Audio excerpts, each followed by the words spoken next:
Kay diop man nato kuman adlaw, so nakahuna-huna ako na mag-jogging ako. Ang ako plano 10 km ang ako jaganan kuman na adlaw, kay waya na sa bako kadyagan taod-taod na. Last na ako jagan last year pa, so taod-taod na sab kay uno na kuman pizza. Unsa nang pizza makaon na.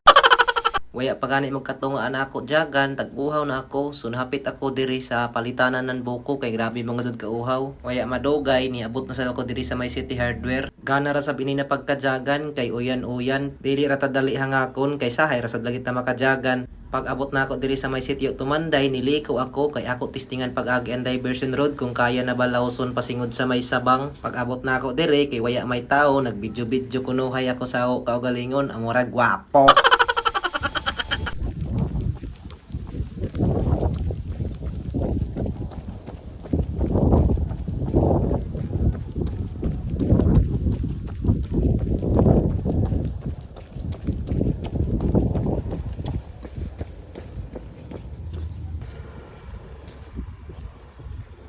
So amay ni guys an kuan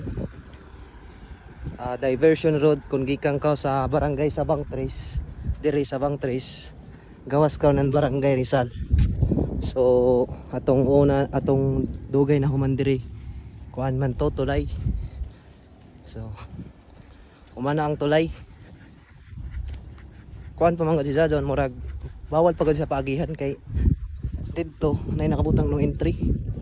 Pero naiga po yung mga agi kay siyempre Pinoy good agi ganito. So may nang tulay diri.